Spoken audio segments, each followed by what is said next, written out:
I was going to say thank you for staying. I appreciate it, but I see they closed the doors as well, so you're stuck. Thank you very much. Absolutely. So we'll hear more tomorrow from the DFT around their plans for digital curb, and I won't steal their thunder. I think it's really important that we listen to that message, understand what the potential of that is.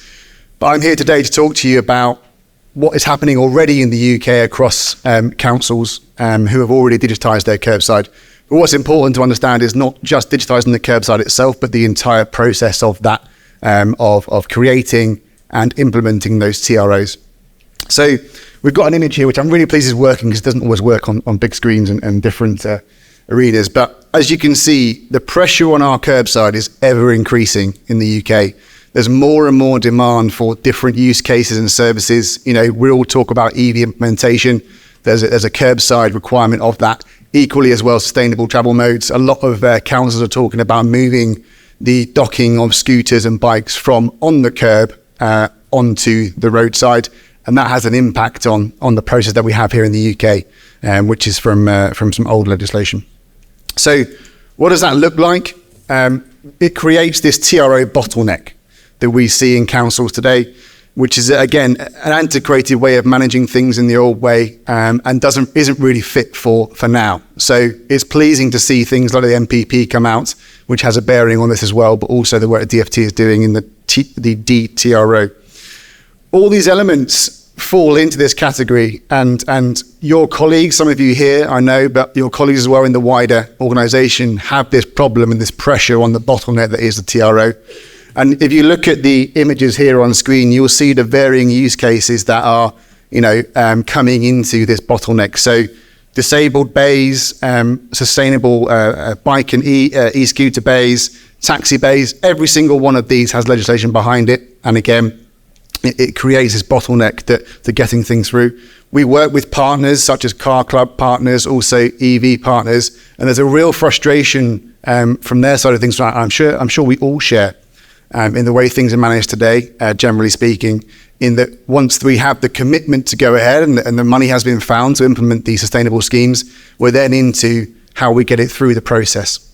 So an example of a council that has achieved some really cool stuff, and I'm sure you're all aware, is Lambeth and their curbside strategy. So the reason Lambeth were able to produce the curbside strategy was because they digitized their end-to-end process, going from text-based orders to fully map-based spatial orders, but also the process as well of consultation with the public is fully digitized for them.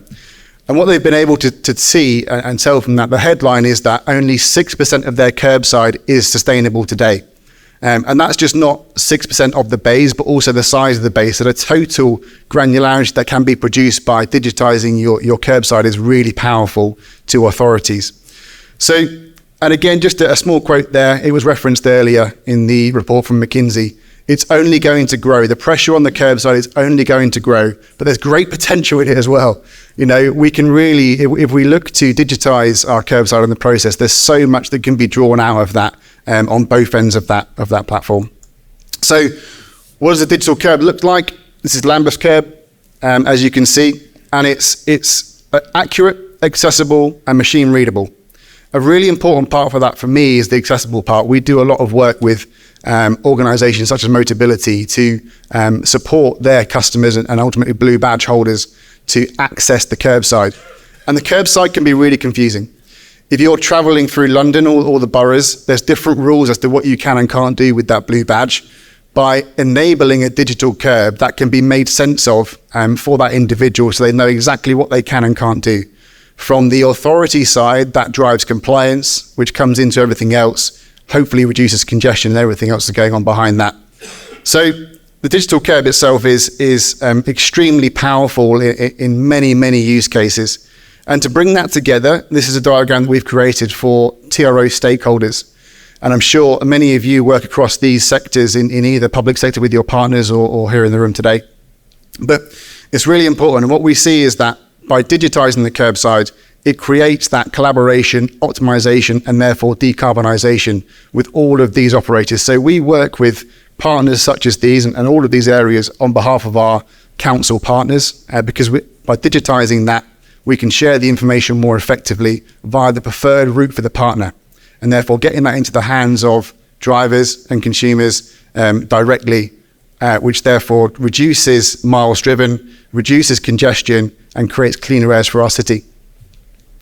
One final thing I'll leave you with and send you on your way to have a moment to yourselves before dinner is this. So a lot of the time I get asked, that's all great, Matt, and that sounds fantastic high level, but what does it actually mean? So an example of what it actually means is our customer in Southwark. So we have enabled them to double the output of cycle hanger bays in the borough because they've digitized their curbside from a text-based process. And again, focusing on that end-to-end process, not just the digital information itself, but being able to do the whole process of creating the order, pushing it out to consultation and publishing it in a digital way has basically doubled their productivity and enabled them to produce more sustainable bays for the future of their authority. I'll keep it there short and sweet. Thank you very much.